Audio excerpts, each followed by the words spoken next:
嘿，大家好，这里是 Angus，今天来跟大家讨论一下，出国读书真的有大家想象的那么美好吗？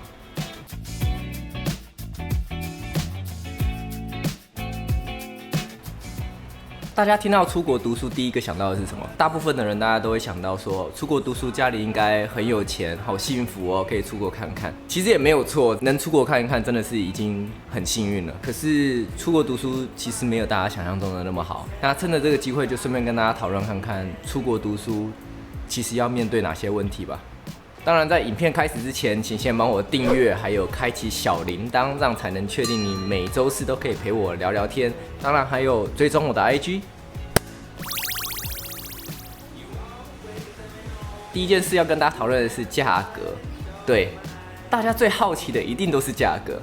那以我自己来算，我是读硕士而已，所以我不是读大学这种4年的学制，硕士大概是1年半到2年。那以我的来说，我是读2年的学制。那1年的话是36000块澳币，2年就是7万2，换算成台币也就是145万左右，可以大概推算成150万，真的很贵。那这150万还没有包含食衣住行乐，加上其他的价钱之后，真的不是一般人可以负担得起的。因为他的学费很贵，那在班上就会看到有很多不一样的学生。那一种是本地学生，那他们学费是我们的半价，我在这边就不做讨论。那一种就是家里可以负担得起，可是并不是很轻松的负担得起这笔学费的人，像是我，就会在每一个学期的学期末都会有很大的压力，很怕会被当。我印象中，我那个时候读的时候，重修费是一科4000块澳币，那个时候是4000块，现在一定更贵，因为每一年都有在涨价。Griffith 已经算是比较平价的学校了。如果在讲 UQ 啊、讲 QUT 的话，他们的学费一定会更贵。那还有一种呢，就是靠奖学金来读书的。那这个的话，他们自己很优秀，我想没什么好多说的。最后一种就大概是家里很有钱的那一种，他们根本完全不在乎自己会不会被当，他们基本上所有的论文啊、内容啊都是花钱请代写。那听说一篇论文哦，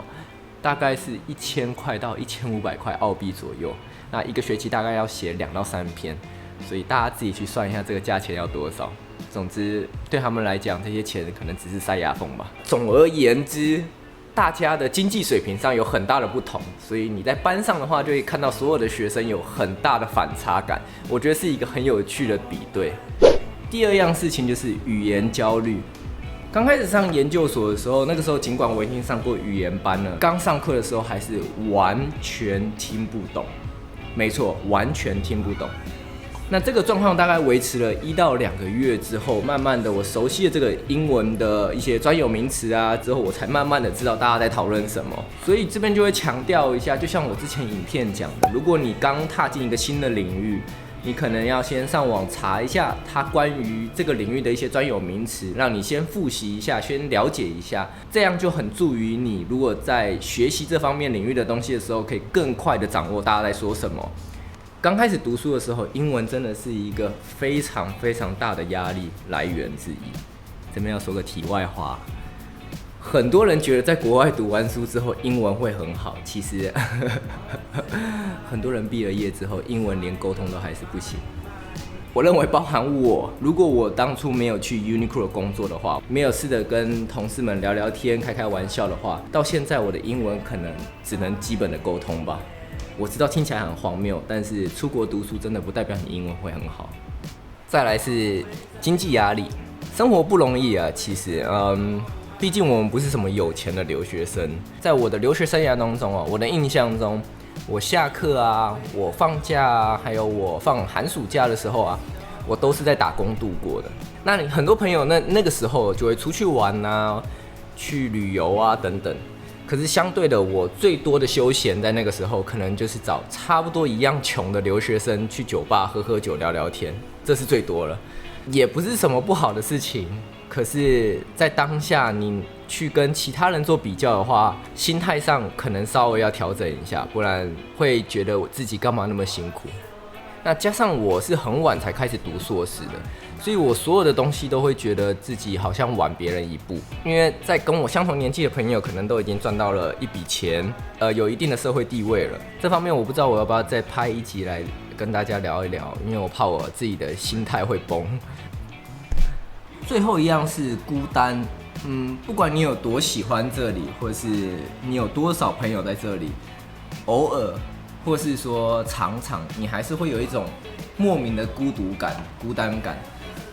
毕竟我是在台湾土生土长嘛，然后20几岁之后才来国外读书。那我就不是在这边长大的孩子，他怎么样都不是像台湾嘛。我很爱 Brisbane， 当然，那如果有机会，我也想长时间留在这边。可是这个孤独感跟想家的这种感觉，就是你自己要一直不断的去调试。我不是说这种一个人是坏事，就是有时候你还是会想家。我不知道你们懂不懂这种感觉，尤其是你被生活打得千疮百孔之后，你会特别想家。那我自己已经快3年都没有回去了嘛，那因为疫情的关系，有时候真的会被生活压得喘不过气，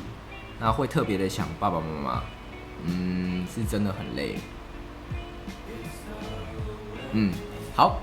这只是给想来国外读书朋友们一些心理准备啦。那在最后呢，还是提醒要来国外读书的朋友，心态调整是很重要的，因为上面讲的所有内容都跟心态调整有关。如果决定来国外读书了，那不管是经济上啊、语言上、生活上，语言来讲好了，很多人光要到国外一个全新语言的环境生活，已经是很紧绷的一件事情了。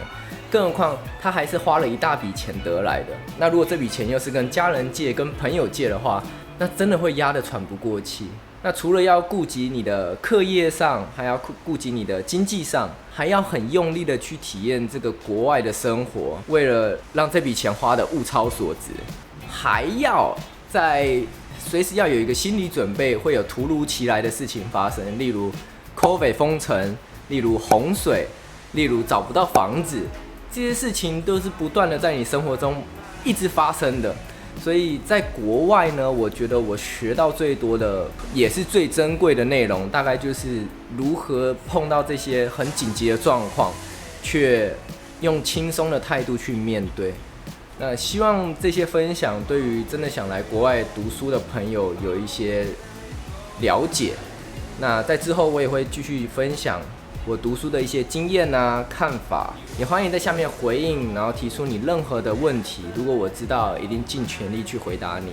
那在最后，请记得帮我订阅、按赞、分享、开启小铃铛，还有追踪我的 IG。没有意外，我们下周见 ，Angus out，peace。